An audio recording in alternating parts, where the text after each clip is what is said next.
नमस्कार दोस्तों, स्वागत है आपका पीकेआर ट्रेडिंग चैनल पर, जहां हम फाइनेंस और स्टॉक मार्केट के सभी कॉम्प्लेक्स टॉपिक्स को सिंपल तरीके से समझते हैं। बहुत से बिगिनर ट्रेडर्स होते हैं, जब वो चार्ट एनालाइज कर रहे होते हैं, तो देखते हैं कि जब प्राइस किसी सपोर्ट लेवल पर आता है, तो आप यहां से बाइंग कर लेते हैं, क्योंकि आपको बताया गया होता है कि सपोर्ट पर बायर्स एक्टिव होते हैं और प्राइस को ऊपर पुश कर देते हैं। लेकिन जब आप यहां से बाइंग कर लेते हैं, तो प्राइस पहले आपका स्टॉप लॉस हिट करता है और उसके बाद प्राइस आपकी एंट्री के डायरेक्शन में ही चला जाता है और आप ट्रैप हो जाते हैं। फिर आप सोचने लगते हैं कि जब मार्केट को ऊपर ही जाना था, तो मार्केट पहले नीचे आकर मेरा स्टॉप लॉस क्यों हिट करता है और उसके बाद ही ऊपर क्यों जाता है। अगर आपको नहीं पता कि मार्केट ऐसा क्यों करता है, तो बता दूं कि इसके पीछे का मेन रीजन होता है लिक्विडिटी। आपको लिक्विडिटी कॉन्सेप्ट का सही नॉलेज नहीं होता, इसीलिए आप यहां पर ट्रैप होते हैं। आज के इस एपिसोड में हम लिक्विडिटी कॉन्सेप्ट के बारे में डिटेल से समझने वाले हैं। लिक्विडिटी क्या है, लिक्विडिटी को आइडेंटिफाई कैसे करते हैं, लिक्विडिटी जोन्स क्या होते हैं, लिक्विडिटी पूल्स क्या होते हैं और लिक्विडिटी स्वीप किसे कहते हैं।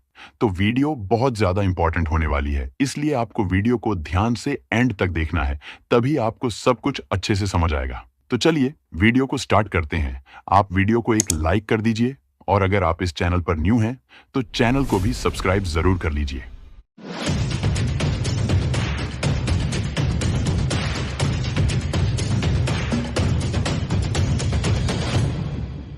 चलिए सबसे पहले हम लिक्विडिटी क्या होती है, इसे एक बहुत ही सिंपल तरीके से समझ लेते हैं। मान लीजिए आपके पास 1000 पानी की बोतलें हैं और आपको इन्हें बेचना है। आप एक क्रिकेट स्टेडियम में जाते हैं, लेकिन उस समय वहां कोई मैच नहीं हो रहा होता। पूरे स्टेडियम में मुश्किल से 8 से 10 लोग होंगे, कोई खरीदने वाला भी नहीं मिलेगा और आपकी बोतलें बेचने में काफी समय लग जाएगा। इसका मतलब है कि वहां बायर्स कम हैं, यानी यह एक लो लिक्विडिटी वाली जगह है। अब यही 1000 पानी की बोतलें लेकर आप उसी स्टेडियम में मैच के दिन पहुंचते हैं। चारों तरफ भीड़ है, इस समय पानी की डिमांड बहुत ज्यादा होती है, इसलिए आपकी सारी बोतलें कुछ ही मिनटों में बिक जाएंगी। यह हाई लिक्विडिटी वाली जगह है, जहां बायर्स की भरमार होती है। ट्रेडिंग में भी बिल्कुल ऐसा ही होता है। जहां ज्यादा बायर्स और सेलर्स मौजूद होते हैं, वहां लिक्विडिटी हाई होती है और ऑर्डर्स आसानी से फिल हो जाते हैं। जहां बायर्स या सेलर्स कम होते हैं, वहां लिक्विडिटी लो होती है और ऑर्डर्स को फिल करने में दिक्कत आती है। यही सिंपल भाषा में लिक्विडिटी का कॉन्सेप्ट है।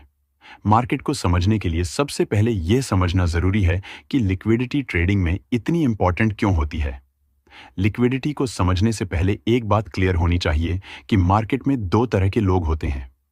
पहले होते हैं रिटेल ट्रेडर्स, जो छोटी कैपिटल से ट्रेड करते हैं, जैसे 10 लाख, 20 लाख या ज्यादा से ज्यादा 1 करोड़। मार्केट के पॉइंट ऑफ व्यू से यह अमाउंट बहुत छोटा होता है और इस कैटेगरी में हम और आप जैसे नॉर्मल ट्रेडर्स आते हैं। दूसरे होते हैं बिग प्लेयर्स, जिन्हें हम स्मार्ट मनी भी बोलते हैं। इनके पास बहुत बड़ा फंड होता है, इसीलिए ये लोग 50 करोड़ से लेकर हजारों करोड़ तक ट्रेड करते हैं। इनमें बैंक्स, हेज फंड्स, एफआईआईज और डीआईआईज शामिल होते हैं। मतलब मार्केट में बेसिकली दो ही कैटेगरीज एक्टिव होती हैं, रिटेल ट्रेडर्स और बिग प्लेयर्स। अब ध्यान से समझना जो मैं आगे एक्सप्लेन कर रहा हूं। रिटेल ट्रेडर्स के ऑर्डर्स छोटे होते हैं, इसलिए उनका बाइंग या सेलिंग इजीली फिल हो जाता है। लेकिन बिग प्लेयर्स के ऑर्डर्स इतने बड़े होते हैं कि वो इजीली फिल नहीं होते।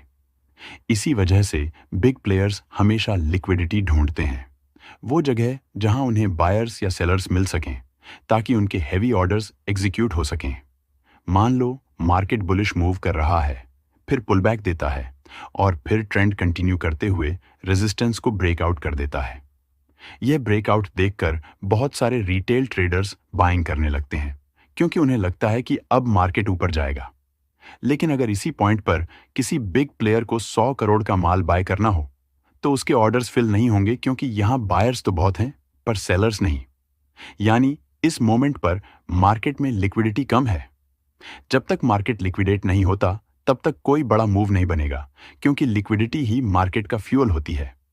अब बिग प्लेयर को 100 करोड़ की बाइंग करनी है, तो ऑब्वियसली उसको सेलर्स चाहिए होंगे। सेलर्स लाने के लिए बिग प्लेयर्स क्या करते हैं, वो मार्केट में एक बड़ा सेल ऑर्डर डाल देते हैं, क्योंकि यहां पहले से बायर्स अवेलेबल होते हैं। जैसे ही बिग प्लेयर सेल करता है, प्राइस थोड़ा नीचे आता है और सपोर्ट लेवल ब्रेकडाउन हो जाता है। जैसे ही सपोर्ट टूटता है, रिटेल बायर्स के स्टॉप लॉस हिट हो जाते हैं और उनके स्टॉप लॉस सेल ऑर्डर्स की तरह बिहेव करते हैं। ब्रेकडाउन देखकर कुछ रिटेल ट्रेडर्स सोचते हैं कि मार्केट डाउन ट्रेंड में जा रहा है, तो वो भी सेलिंग स्टार्ट कर देते हैं। इस पॉइंट पर बिग प्लेयर्स को सेलर्स मिल जाते हैं, पहले बायर्स के हिट हुए स्टॉप लॉस से और फिर ब्रेकडाउन पर रिटेल ट्रेडर्स की सेलिंग से। जैसे ही उन्हें इनफ सेलर्स मिल जाते हैं, बिग प्लेयर्स अपने हेवी बाइंग ऑर्डर्स यहीं फिल कर लेते हैं। ऑर्डर्स फिल होते ही प्राइस फिर से ऊपर शूट कर जाता है। इस तरह से आप देख सकते हो कि मार्केट में लिक्विडिटी कितनी इंपॉर्टेंट होती है। जहां लिक्विडिटी होती है, वहीं बिग प्लेयर्स अपने बड़े ऑर्डर्स एग्जीक्यूट करते हैं और वहीं से स्ट्रॉन्ग मूव्स बनते हैं।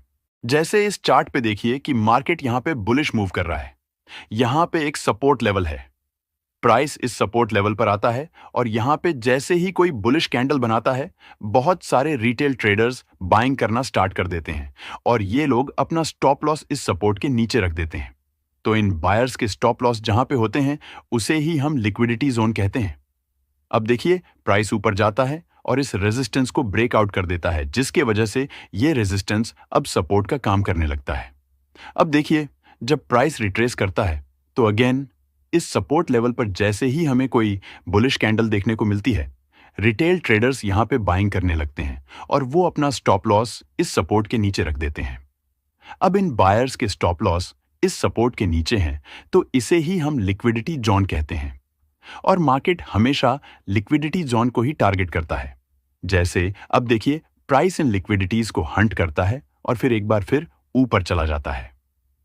आपको हमेशा याद रखना है कि जहां पे भी लोगों के स्टॉप लॉस होते हैं, वो लिक्विडिटी जोन की तरह काम करता है और मार्केट किसी भी साइड रियल मूव करने से पहले लिक्विडिटीज को हंट करता है, उसके बाद अपना रियल मूव देता है। अब चलिए लिक्विडिटी पूल्स को समझ लेते हैं। अभी आप इस चार्ट को देखिए, जिसमें प्राइस पहले कुछ इस तरह से मूव किया हुआ है, उसके बाद एक रेंज में साइडवेज हो गया है। तो इस रेंज के ऊपर और इस रेंज के नीचे बहुत सारे लोगों के स्टॉप लॉसेस लगे हुए हैं। इसीलिए इसे हम लिक्विडिटी पूल कहते हैं, क्योंकि बहुत सारे सेलर्स जो यहां से सेलिंग किए हुए हैं, वो अपना स्टॉप लॉस ऊपर रखते हैं और बहुत से बायर्स जो यहां से बाइंग किए हुए होते हैं, वो अपना स्टॉप लॉस यहां रखते हैं। इसीलिए इस रेंज के ऊपर और नीचे के जोन को हम लिक्विडिटी पूल कहते हैं।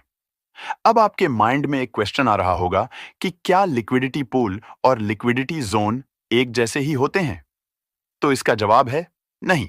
लिक्विडिटी पूल और लिक्विडिटी जोन एक जैसे नहीं होते, क्योंकि लिक्विडिटी पूल तब बनता है जब बहुत ज्यादा लोग बाइंग या सेलिंग किए होते हैं, जिससे ज्यादा स्टॉप लॉस भी क्रिएट हुए होते हैं। जबकि लिक्विडिटी जोन में ऐसा बिल्कुल भी नहीं होता। लिक्विडिटी जोन हम उस किसी भी जोन को कह सकते हैं जहां पे लिक्विडिटी यानी कि जहां पे लोगों के स्टॉप लॉस लगे हुए होते हैं, चाहे वो स्टॉप लॉस ज्यादा लगे हों या कम।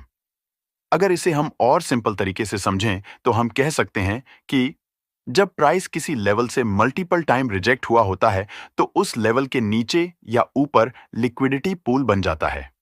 अब थर्ड पॉइंट है, जहां पे लिक्विडिटी होती है, स्विंग हाइज और स्विंग लोज। मार्केट में जितने भी स्विंग हाइज या स्विंग लोज होते हैं, चाहे वो स्विंग्स छोटे हों या बड़े, उन स्विंग हाइज के ऊपर और स्विंग लोज के नीचे लिक्विडिटी होती है, क्योंकि स्विंग हाइज से सेलर्स सेलिंग किए हुए होते हैं और स्विंग लोज से बहुत से बायर्स बाइंग किए हुए होते हैं। अब फोर्थ पॉइंट है, जहां पे लिक्विडिटी होती है, इक्वल हाइज और इक्वल लोज। मार्केट में जब भी कम से कम दो हाइज या लोज बराबर बने हुए होते हैं, तो उन्हें इक्वल हाइज या इक्वल लोज कहा जाता है। इक्वल हाइज के ऊपर और इक्वल लोज के नीचे भी बहुत ज्यादा बायर्स और सेलर्स की लिक्विडिटी अवेलेबल होती है। मार्केट इन्हीं लिक्विडिटीज को टारगेट करता है। लेकिन अगर आपको लिक्विडेट यानी कि ट्रैप होने से बचना है, तो मैं कुछ इंपॉर्टेंट की पॉइंट्स आपको बता रहा हूं, जिसे फॉलो करके आप लिक्विडेट होने से बच सकते हैं। फर्स्ट पॉइंट यह है कि आपको हमेशा एंट्री करने से पहले कैंडल क्लोजिंग का वेट करना है। कभी भी बिना कैंडल क्लोजिंग के एंट्री नहीं करनी है। जैसे मान लीजिए कि मार्केट यहां पे बेरिश मूव कर रहा है और प्राइस यहां पे इस रेजिस्टेंस लेवल को ब्रेकआउट कर देता है। अब जैसे ही प्राइस इस रेजिस्टेंस को ब्रेकआउट करता है, बहुत सारे बायर्स बाइंग करने लगते हैं। लेकिन जब ये कैंडल क्लोज करती है, तो यह एक रिजेक्शन कैंडल बन जाती है और उसके बाद प्राइस यहां से नीचे चला जाता है और जितने भी लोग यहां से बाइंग किए हुए होते हैं वो सभी ट्रैप हो जाते हैं। इसीलिए हमें एंट्री करने से पहले कैंडल क्लोज का वेट जरूर कर लेना चाहिए, क्योंकि कैंडल की क्लोजिंग ही हमें चार्ट का रियल लॉजिक बताती है। लिक्विडिटी ट्रैप से बचने के लिए सेकंड पॉइंट यह है कि हमें सिर्फ स्मॉल टाइम फ्रेम के बेस पर ट्रेड नहीं करना चाहिए, क्योंकि स्मॉल टाइम फ्रेम पर प्राइस को मैनिपुलेट करना बहुत इजी होता है और बिग प्लेयर्स इसे आसानी से मैनिपुलेट कर सकते हैं। इसलिए स्मॉल टाइम फ्रेम पर एंट्री लेने से पहले हमें बड़े टाइम फ्रेम पर मार्केट का सेंटिमेंट अच्छे से समझना चाहिए, क्योंकि बड़े टाइम फ्रेम पर प्राइस मैनिपुलेशन करना काफी मुश्किल होता है। अब लिक्विडिटी ट्रैप से बचने के लिए थर्ड पॉइंट यह है कि आपको कभी भी पेनी स्टॉक्स में ट्रेड नहीं करना चाहिए, क्योंकि पेनी स्टॉक्स में लिक्विडिटी यानी बायर्स और सेलर्स बहुत कम होते हैं। पेनी स्टॉक्स को मैनिपुलेट करना बहुत आसान होता है और बड़े प्लेयर्स आसानी से प्राइस को ऊपर नीचे कर देते हैं। इस वजह से रिटेल ट्रेडर्स अक्सर फोमो में एंट्री ले लेते हैं, लेकिन जब एग्जिट का टाइम आता है तो बायर्स नहीं मिलते और स्टॉक लोअर सर्किट में फंस जाता है। पेनी स्टॉक्स में टेक्निकल एनालिसिस भी रिलायबल नहीं होता, इसलिए कैपिटल रिस्क बहुत ज्यादा होता है।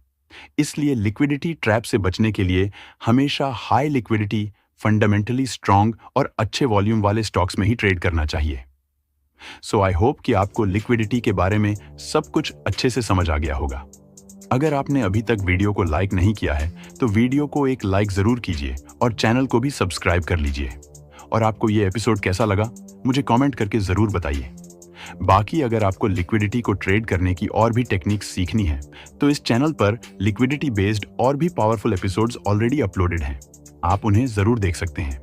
इस एपिसोड में हमने जो कुछ ही सीखा, अगर आपको इसका कंप्लीट फ्री सिंपल नोट चाहिए तो आप हमारा PKR ट्रेडिंग ऐप डाउनलोड करके उसमें फ्री मटेरियल ऑप्शन से इसका complete free simple note download कर सकते हैं। और अगर आप चार्ट की साइकोलॉजी समझकर high probability entry exit plan नहीं कर पाते हैं और हर रोज रैंडम और ओवर ट्रेडिंग कर रहे हैं तो आप हमारा PKR ट्रेडिंग ऐप के अंदर chart reading techniques of smart money course को ज्वाइन कर सकते हैं, जहां पर स्मार्ट मनी माइंडसेट से सिंपल तरीके से चार्ट को समझकर कॉन्फिडेंस के साथ हाई प्रोबेबिलिटी एंट्री एग्जिट करना सिखाया जाता है, ताकि आप मार्केट के हर मूव को समझकर स्मार्ट डिसीजन ले सकें बिना ओवर ट्रेडिंग किए। तो PKR ट्रेडिंग ऐप का लिंक डिस्क्रिप्शन में दिया गया है, आप वहां से इसे डाउनलोड करके ज्वाइन कर सकते हैं। तो go and check it out now.